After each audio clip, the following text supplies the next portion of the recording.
Bismillahirrahmanirrahim. Assalamualaikum warahmatullahi wabarakatuh. Perkenalkan, nama anak Ustadz Rahmat Hidayat, SPD, pengampu pelajaran matematika di kelas 12 A dan B. Oke, bagaimana kabarnya kalian semua? Oke, hari ini kita akan belajar materi bab pertama, yaitu geometri ruang. Oke, kita awali ke subbab pertama, yaitu mengenai kedudukan titik, garis, dan bidang pada bangun ruang.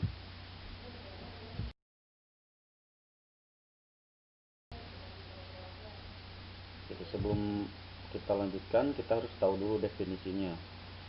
Apa itu titik, apa itu garis, apa itu bidang, dan apa itu ruang. Oke, yang pertama, titik atau dot, simbolnya dalam matematika adalah unsur yang memiliki suatu posisi atau lokasi tertentu, namun tidak memiliki dimensi karena dia tidak dapat diukur. Yang kedua adalah garis. Garis merupakan kumpulan titik-titik yang terhubung secara kontinu. Nah, garis merupakan unsur yang berdimensi 1 karena dia bisa diukur panjangnya. Selanjutnya yaitu bidang. Bidang adalah unsur berdimensi 2, memiliki ukuran panjang dan luas, terbentuk dari minimal 3 garis. Nah, selanjutnya yaitu ruang, yaitu unsur berdimensi 3 karena memiliki ukuran panjang, luas, dan volume.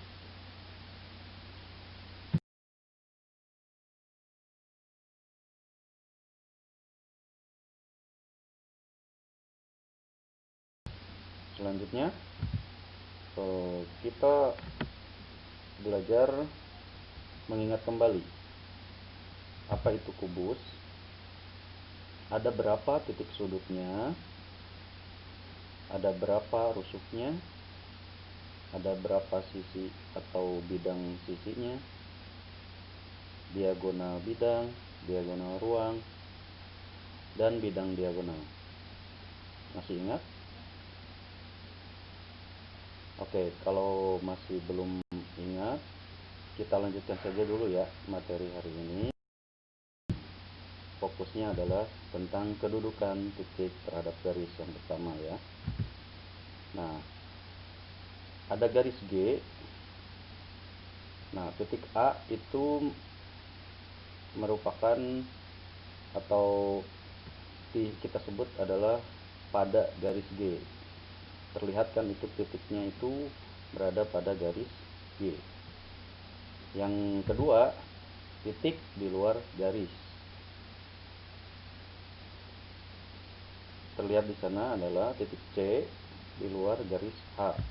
Nah, kalau kita lihat pada kubus ABCDEFGH, kita dapat menyebutkan beberapa contoh-contoh. Misalnya, titik B berada pada garis BC, sedangkan titik B di luar garis FG.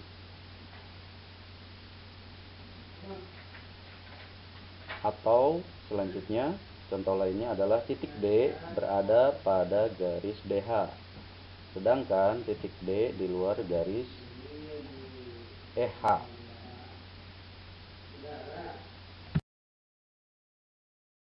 Oke, selanjutnya kedudukan titik terhadap bidang.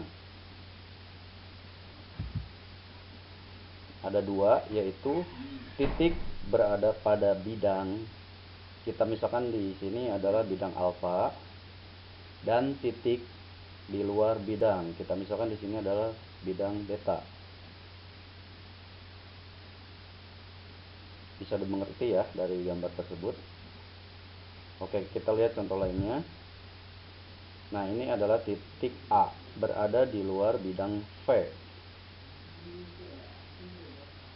Ya, terlihat jelas ya perbedaan antara yang di atas titik B dengan titik A yang di bawah. Nah, aplikasi di dalam kubusnya bisa dilihat.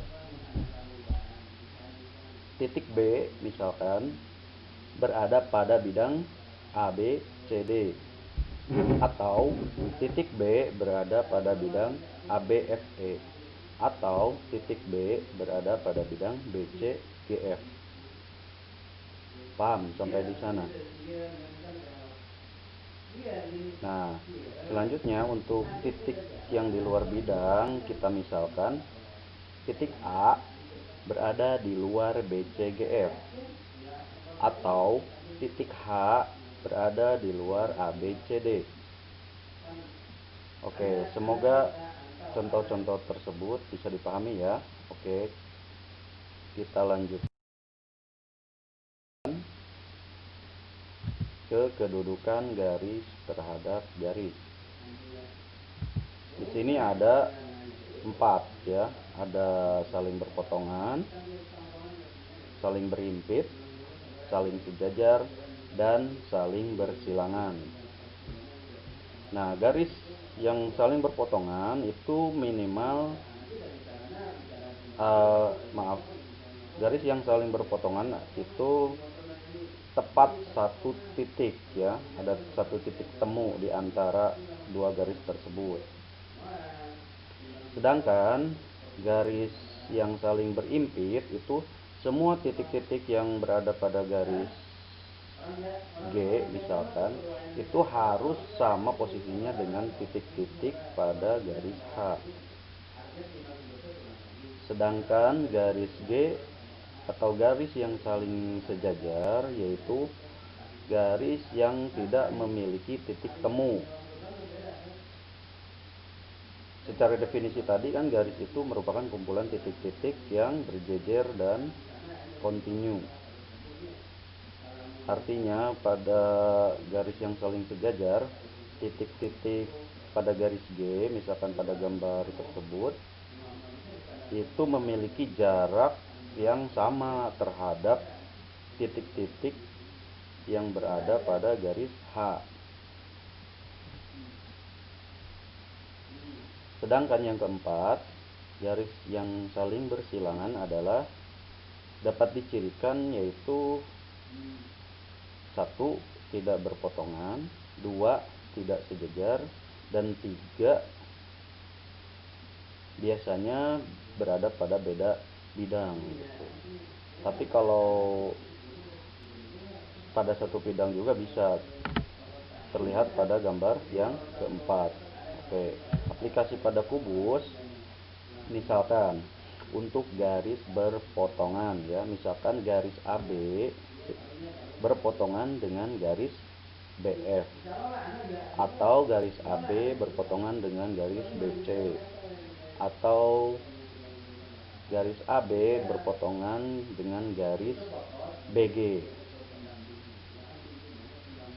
Selanjutnya, pasangan garis-garis yang berimpit kita misalkan adalah garis CD itu berimpit dengan garis DC. Bisa dipahami kan? Karena tadi saling berimpit itu artinya setiap titik-titik pada garis tersebut tepat posisinya sama dengan garis yang tujuannya. Ya, tadi adalah garis CD berimpit dengan garis DC, atau contoh lainnya adalah garis EH berimpit dengan garis HE. Selanjutnya, garis yang saling sejajar. Oke, di kubus ini banyak sekali ya contoh-contohnya. Di antaranya adalah garis AB sejajar garis BC, garis EH sejajar garis FG, garis DH sejajar garis CG, dan seterusnya. Nah, selanjutnya adalah garis yang saling bersilangan. Contohnya adalah garis AB bersilangan dengan garis CG. Nah, terlihat kan di sana bahwa kalau diperpanjang sampai manapun dia tidak akan bertemu dan tidak sejajar pula AB dengan CG. Contoh lainnya adalah EF dengan BG, misalkan diagonal bidang BG ya. EF tidak akan bertemu dengan BG, dia pun tidak sejajar dan tidak pada satu bidang. Bisa dipahami ya. Kita lanjutkan. Berikutnya adalah kedudukan garis terhadap bidang.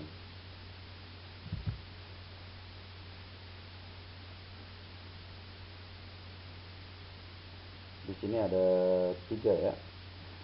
Ada garis pada bidang, berarti garis tersebut berada tepat pada bidang setiap titiknya.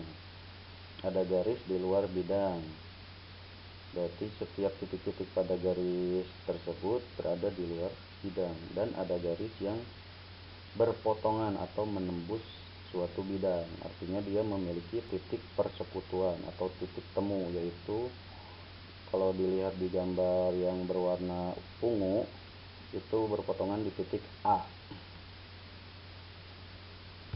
Kita coba di dalam kubus. Garis yang berada pada bidang ABCD adalah garis AD, garis AB, garis BC, dan garis CD.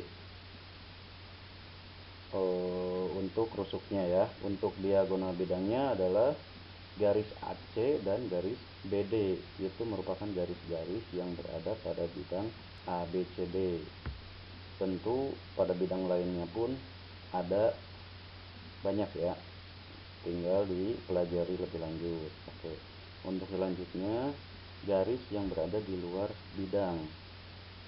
Misalkan garis EH berada di luar bidang ABCD, atau garis EH berada di luar bidang BCGF. Selanjutnya, garis yang memotong atau menembus bidang. Misalkan di sini ada bidang ABCD, maka garis-garis yang memotong bidang tersebut adalah garis EA, garis BH, garis BF, garis CG, garis BH, garis BF, garis CE, atau garis AG. Itulah merupakan garis-garis yang memotong atau menembus bidang ABCD. Tentunya untuk bidang yang lainnya memiliki banyak juga garis-garis yang memotongnya.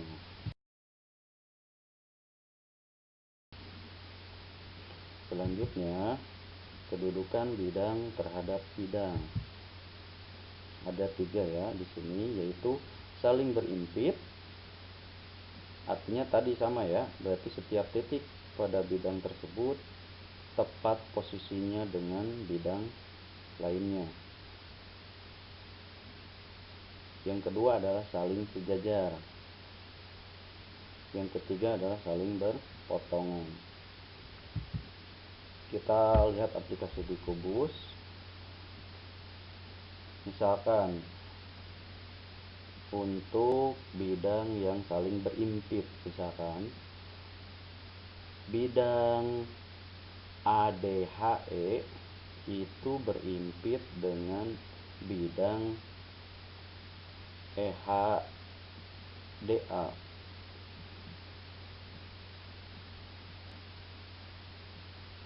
Walaupun sama-sama bidang, tetapi aturan penyebutan nama itu jelas beda ya. Misalkan contoh lain, misalkan bidang EFGH itu berimpit dengan HEFG. Dapat dipahami ya. Untuk selanjutnya adalah bidang yang saling sejajar. Misalkan bidang ADHE itu sejajar dengan bidang BCGF, atau bidang ABFE sejajar dengan bidang DCGH. Selanjutnya yang terakhir adalah bidang yang saling berpotongan. Misal bidang ABCD itu berpotongan dengan bidang ABFE, atau bidang EFGH berpotongan dengan bidang BCHE. Bisa dipahami ya? Oke. Untuk selanjutnya boleh dilihat materi yang berada di Google Classroom untuk dibaca-baca lebih lanjut. Oke, terima kasih atas perhatiannya. Semoga antum masih dalam keadaan sehat dan jangan lupa bahagia. Jangan lupa untuk berdoa dan selalu beribadah kepada Allah Subhanahu wa taala. Wabillahi taufiq wal hidayah. Wassalamualaikum warahmatullahi wabarakatuh.